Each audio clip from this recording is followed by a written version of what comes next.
Thousands of people across the globe celebrated International Women's Day this past weekend, commemorating women's ongoing fight for equality, as well as focusing on issues like gender violence and, of course, reproductive rights. Activists in the U.S. used the day as an opportunity to speak out against President Donald Trump and his administration's policies they say are dangerous for women.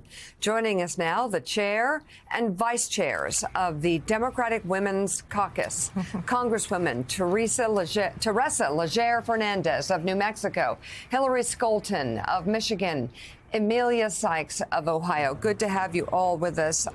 Congressman Teresa Leger Fernandez, I'll start with you. Many abortion rights activists seem very discouraged given the losses that we have faced over the past few years. And yet, from what I'm hearing, they do not see this fight as over. It is absolutely ongoing, and we need to remember, I want to give a plug for the Democratic Women's Caucus. We are a historic 96 women strong. We are battle-tested. We come from a tradition of being the warrior women, and we are not giving up. And in fact, we are more energized than ever because we see exactly what they're doing from reproductive health care. They just gave up a case where women are at risk of losing their lives in a pregnancy. Trump just dropped that case. And I could go on and do a long list of the ways in which Trump and Musk are attacking women's health, and we are rising up, and we are not giving up. So we were talking, Congresswoman, right before the segment began about how this is a Democratic Women's Caucus that's focused on, quote unquote, women's issues, but everything is an issue that touches women, economics most importantly. And I'll talk to both of you as members from Midwest states. We've talked about Michigan on my show before, but talk about the impacts in a state like Ohio of these tariffs that we're seeing right now. They are going to be awful for a state like Ohio. Now, when you think about Ohio and tariffs, folks often cheer because they didn't like the effects of NAFTA. Right. But these tariffs are not strategic. They're not thoughtful.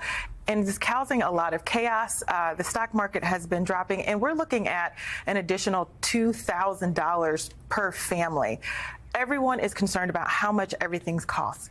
Gas, groceries, housing, healthcare, and these tariffs will almost guarantee that prices will go up, families will continue to suffer economically because of this very reckless and chaotic behavior, and we just don't understand why the president wants to harm Midwestern families like ours. And we've talked about this, the idea that you've gone into conservative areas in your district and expected to hear maybe support for this, and that's the opposite of what you heard. It's the exact opposite. On the ground, people are so upset about what is happening. Trump does not have a mandate. It was a close election, and he certainly doesn't have a mandate to cut essential service programs, let alone Elon Musk talking last night, how he wants to cut entitlement programs.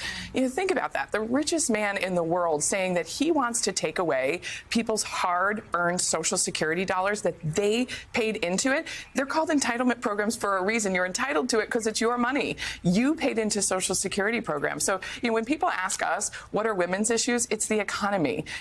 Women, mothers are concerned about the bottom line. They're concerned about the rising cost of goods. And Emilia is exactly right. Tariffs have a place to reach a strategic end. There's nothing strategic about this. What's the goal other than wreaking havoc and harming some of our most valuable trading partners in North America? And then the other piece of this, too, the work that you guys are actively going to be doing later today is potentially avoiding a government shutdown. My understanding is that most of the Democratic caucus is not going to lend a yes vote to the continuing resolution, in large part because one of the ways the White House is theoretically getting some Republicans on board is by saying, don't worry, we're going to do this as a kick-the-can funding method, but we're still going to ignore some of the ways that Congress says we should spend money. Is that the Democratic thinking? Are you guys comfortable with the fact that this could lead to a shutdown?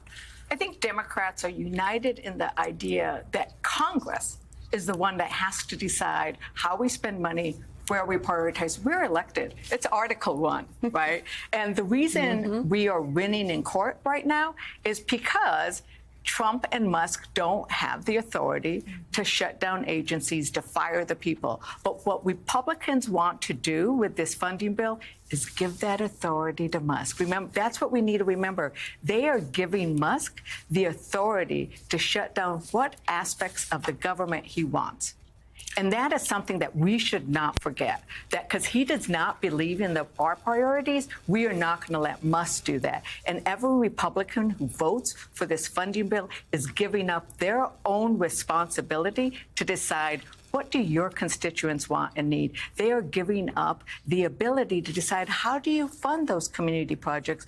They are taking away important dollars for their communities. And that's why I think you see Democrats speaking against this bill, because it will be disastrous for our communities. Yeah. One thing I think it's important to remember about this spending proposal is it is not a clean CR. Which is what they're calling. Which is what they're calling it. Absolutely not. It cuts $860 million in cancer research for service members, veterans, and military families. Cancels out that burn pit funding. Yeah. You know, it cuts $22.8 billion in funding for veterans exposed to burn pits, and rent subsidies for 32,000 low-income households.